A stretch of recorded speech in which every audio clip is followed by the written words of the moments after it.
நாளைக்கான வீடியோ தாங்க வந்திருக்கு. வீடியோ வந்து சூப்பராக இருந்துச்சு அப்படின்னு தாங்க சொல்லணும். அதாவது கதிர் இருக்கார்ல, கதிர் வந்து அந்த டிஎன்ஏ டெஸ்ட்டுக்காக அந்த குழந்தையோட எச்சி எடுக்கார்ல, அப்போ வந்து வசமாக மாட்டிக்கிட்டாரு அப்படின்னு தாங்க சொல்லணும். அதையும் தாண்டி ஒரு வழியாக வந்து வெற்றிகரமாக வந்து அந்த டிஎன்ஏ டெஸ்ட்டுக்காக எச்சி வந்து எடுத்துட்டாரு அப்படின்னு தாங்க சொல்லணும். அதெல்லாம் பார்க்குறதுக்கு நம்ம சேனலை மட்டும் மறக்காமல் லைக் அண்ட் சப்ஸ்கிரைப் மட்டும் பண்ணிடுங்க. ஃபஸ்ட்டு எடுத்தோன்னே இந்திரா கௌதம் 2 பேர் உட்காந்து ஜாலியாக பேசிக்கிட்டு இருக்காங்களா, அப்போ வந்து கதிர் போகிறாரு. சரி நம்ம அப்படியே போனால் டவுட் போட்டுருவாங்க, போய் என்ன எனக்குள்ளே உட்காந்து பேசிட்டு போவோம் அப்படின்னு சொல்லிட்டு போய் அந்த இடத்துல போய் உட்காந்துக்கிட்டு இருக்காங்க. அவர் உட்காந்தவொடனே எனக்குள்ளே நம்ம காவியா வராங்க. காவியா வந்தால் இந்திரா டீ எதுவும் சாப்பிட்றியா அப்படிங்கிற மாதிரி கேட்காங்க. எனக்கு வேண்டாம்க்கா, மாமா தான் இப்போ வெளியிலேருந்து வந்தாங்க, அவங்களுக்கு வேணால் போட்டு கொடுங்க அப்படிங்கிற மாதிரி சொன்னோடனே நம்ம இந்திரா வந்து நம்ம கதிர் வந்து முறைச்சி பார்த்துக்கிட்டே இருக்கிற மாதிரி காட்டுறாங்க. அந்த நேரத்தில் காவியா வந்து டீ போட்டு கொண்டு வந்து கொடுக்காங்க. இந்தாங்க டீ குடிங்க அப்படின்னு சொல்லிட்டு டீயை வாங்கி வச்சுக்கிட்டு, என்ன இந்திரா முறைச்சி பார்த்துக்கிட்டு இருக்க ஒரு மாதிரி, டேய் கௌதம் இதெல்லாம் நீ சொல்ல மாட்டியா, இப்படி தான் முறைச்சி பார்ப்பாளா, உன்னோட ஐஏஎஸ் வேலையெல்லாம் வீட்டுக்கு வெளியில் வச்சுக்கோ, வீட்டுக்குள்ளே வைக்காத அப்படிங்கிற மாதிரி வந்து கதிர் சொல்கிறாங்க. மாமா நான் எதுக்கு மாமா உங்களை முறைக்க போகிறேன், சும்மா பார்த்தாலே நீங்கள் என்ன பயப்படுறீங்க, என் மேலே அவ்வளோ பயமா அப்படிங்கிற மாதிரி வந்து இந்திரா கேட்காங்க. என்ன கரெக்டாக கேட்டுவிட்டா, ஐஏஎஸ் மூளை அப்படி தான் இருக்கும் அப்படிங்கிற மாதிரி கதிர் வச்சுக்கிட்டே இருக்காங்க. அதெல்லாம் கிடையாது, நீ ஒரு மாதிரி பார்த்துக்கிட்டு இருக்க, இதெல்லாம் நமக்கு தேவையில்லாது அப்படிங்கிற மாதிரி சொல்லிகிட்டு இருக்காங்க.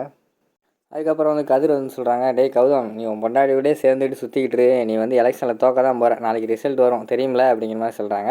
அதெல்லாம் தெரியும்டா, அப்போனா இந்திரா கூட சேர்ந்தா நான் தோற்றுருவேன்னு சொல்கிறியா அப்படிங்கிற மாதிரி வந்து கௌதம் கேட்காங்க. ஆமாம் இவ கூட சேர்ந்தாலே அவ்வளோதான் அப்படிங்கிற மாதிரி சொல்கிறாங்க.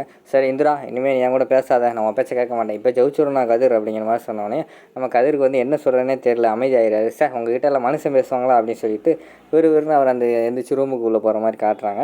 அதுக்கடுத்து வந்து பின்னாடியே காவியா வராங்க. அந்த குழந்தை வந்து தூங்காமல் அழுதுகிட்டே இருக்குது. தூங்குடா தூங்குடா அப்படின்னு சொல்லிட்டு நம்ம காவியா வந்து தூங்க வச்சுக்கிட்டு இருக்காங்க. சரி நம்ம வேறு குளிக்கணும் அப்படின்னு சொல்லிட்டு இந்திராவை போய் கூப்பிட்றாங்க. இந்திரா இந்திரா அப்படிங்கிற மாதிரி கூப்பிட்டுக்கிட்டே இருக்காங்க. இந்திரா வந்து என்னன்னே கேட்கல. கதிர் வந்து என்ன கூப்பிட்டுக்கிட்டு இருக்கேன், உன் தங்கச்சி எதுக்கு இந்த ரூம் கூப்பிட்ற அப்படிங்கிற மாதிரி சொல்கிறாங்க. ஏங்க குழந்தை அழுதுகிட்டே இருக்குங்க, அவள் வந்தால் பார்த்துக்குருவா, நான் போய் குளிச்சுட்டு வந்துடுவேன் அப்படிங்கிற மாதிரி சொல்கிறாங்க. நீ போய் குளி நான் பார்த்துக்கிறேன் அப்படிங்கிற மாதிரி வந்து கதிர் சொல்கிறாங்க. என்னங்க நீங்களா சொல்கிறீங்க அப்படிங்கிற மாதிரி வந்து காவியா கேட்குறாங்க. ஆமாம் ஏன் நான் எதாவது சொல்லக்கூடாதா, நான் பார்த்துக்கிறேன்னா அவள் அழுதா அவன்கிட்ட வந்து சொல்கிறேன், என் தொட்டிலில் போட்டு போ அப்படிங்கிற மாதிரி சொல்கிறாங்க. சரின்னு சொல்லிட்டு தொட்டிலில் போட்டு காவியா வந்து ரூமுக்குள்ளே போகிறாங்க. போகும்போது வந்து அந்த துண்டு வந்து கீழே வந்துடுது, வெளியிலே விழுந்துடுது. வெறும் பாத்ரூம்குள்ளே போயிடுறாங்க. இதுதான் நமக்கு தக்க நேரம், இந்த நேரத்தில் போய் நம்ம வந்து சாம்பிள் எடுத்துட வேண்டியதான் அப்படின்னு சொல்லிட்டு அந்த சாம்பிள் கிட்ட எடுத்துகிட்டு நம்ம கதிர் வந்து சாம்பிள் எடுக்க பார்த்துக்கிட்டு இருக்காங்க. அந்த நேரத்தில் வந்து டவலை தேடி டக்குன்னு வந்து காவியா வந்துடுறாங்க. காவியா டவலை திறந்துட்டு வந்தோடனே நம்ம கதிர் வந்து பயங்கரமாக ஷாக் ஆகிடுறாங்க. ஐயோ மாட்டிக்கிட்டமே அப்படின்னு சொல்லிட்டு திருன்னு முழிக்காங்க. ஏங்க என்னங்க பண்ணிக்கிட்டு இருக்கீங்க குழந்தைகிட்ட அப்படிங்கிற மாதிரி காவியா கேட்குறாங்க. அது வந்து காவியா அப்படின்னு சொல்லிட்டு குழந்தைக்கு அடியில் அந்த கிட்ட ஒழிச்சு வச்சுட்டு ஒரு வண்டு வந்து எனக்குள்ளே பறந்து வந்துக்கிட்டு இருந்துச்சு, அது குழந்தைய கடிச்சு வச்சிரும்னு சொல்லிட்டு அந்த வண்டை வந்து விரட்டிக்கிட்டு இருந்தேன் அப்படிங்கிற மாதிரி சொன்னோன்னே காவியாவுக்கு வந்து ரொம்ப மனசு வந்து அதாவது ரொம்ப கதிர் மேலே வந்து பாவமாயிடுச்சு. சார் நம்ம வீட்டுக்காரர் வந்து இப்படி பார்த்துக்கிட்டு இருக்காரு குழந்தைய அப்படின்னு சொல்லிட்டு அவங்கள யோசிச்சுக்கிட்டு, சரிங்க நீங்கள் பார்த்துக்கோங்க, நான் டவல் வந்து எங்கேயோ இங்கே போட்டு போயிட்டேன்னு நினைக்கிறேன் அப்படின்னு சொல்லிட்டு அந்த டவல் எடுத்துகிட்டு திருப்பி அவங்க வந்து குளிக்க போயிடுறாங்க. அதுக்கடுத்து குளிச்சுட்டு வர்றதுக்குள்ளே நம்ம கதிர் இருக்கார்ல, கதிர் வந்து அந்த சாம்பிளை வந்து எடுத்துகிட்டு உட்காந்துட்டு குழந்தைய பார்த்து சிரிச்சுக்கிட்டே இருக்கிற மாதிரி காட்டுறாங்க. அந்த இடத்துல வந்து காவியா வந்துடுறாங்க குளிச்சுட்டு. எங்கள் குழந்தை மேலே உங்களுக்கு உண்மையாக பாசம் வந்துருச்சுங்க அப்படிங்கிற மாதிரி சொல்கிறாங்க.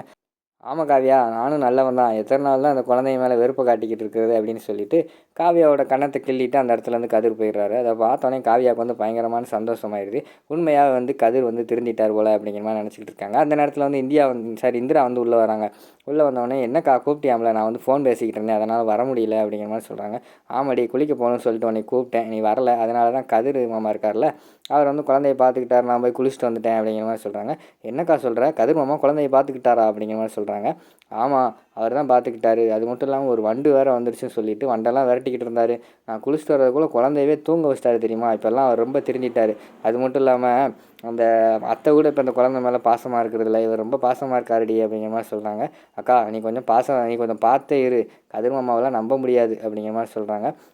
இல்லடி அவர் இப்போ உண்மையாகவே திருந்திட்டாரு அப்படிங்கிற மாதிரி வந்து காவியா சொல்கிறாங்க.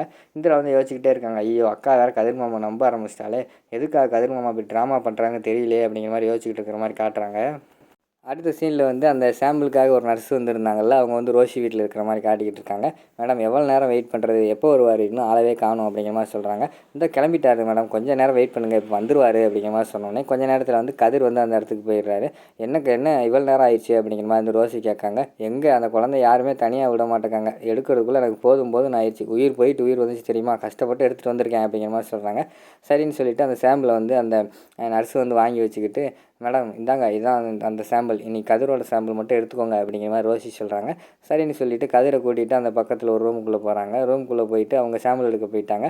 அடுத்து வந்து ரோஷி வந்து யோசிச்சுக்கிட்டு இருக்காங்க, எப்படியோ வந்து கதிர் வந்து அது கதிரோட குழந்தை தான். அந்த குழந்தைன்னு வந்து கதிருக்கு தெரிஞ்சிடும். அதுக்கடுத்து வந்து பாசம் வந்துடக்கூடாது. அதுக்கு முன்னாடி நம்ம 2 நாளில் வந்து சாம்பிள் ரிசல்ட் வந்துடும். அதுக்குள்ளே வந்து நம்ம கதிரை எப்படியாவது வந்து நம்ம பக்கம் திருப்பிடணும். அந்த குழந்தைய எப்படியாவது காலி பண்ணிடணும் கதிரை வச்சு அப்படிங்கிற மாதிரி யோசிச்சுக்கிட்டே இருக்காங்க. அந்த நேரத்தில் வந்து கதிர் வந்து வெளியில் வராங்க. சாம்பிள் எல்லாம் கொடுத்துட்டேன் அப்படிங்கிற மாதிரி சொல்கிறாங்க. சரின்னு சொல்லிட்டு அந்த நர்ஸும் சரிம்மா நான் 2 நாள் கழிச்சு ரிசல்ட் சொல்கிறேன் அப்படின்னு சொல்லிட்டு அந்த நர்ஸும் வெளியில் போகிற மாதிரி காட்டுறாங்க.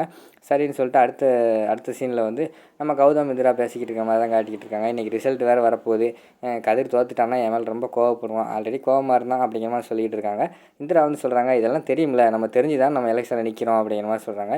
இல்லை நம்ம தெரிஞ்சு நின்னாலும் என் அண்ணன் வந்து கோவப்படுறது எனக்கு கொஞ்சம் கஷ்டமாக தான் இருக்குது அப்படிங்கிற மாதிரி சொல்லிகிட்டு இருக்காங்க. கதிர் மாமா வின் பண்ணார்னா அவர் என்னென்ன பண்ணுவார்னு நினச்சாலும் நமக்கு வந்து பயமாக இருக்குது. அதனால் அவர் தோக்குறது தான் நல்லது கௌதம் அப்படிங்கிற மாதிரி வந்து இந்திரா பேசிக்கிட்டு இருக்கிற மாதிரி காட்டிக்கிட்டு இருக்காங்க. அதோட பார்த்திங்கன்னா அந்த எபிசோடை வந்து முடிச்சிடுறாங்க.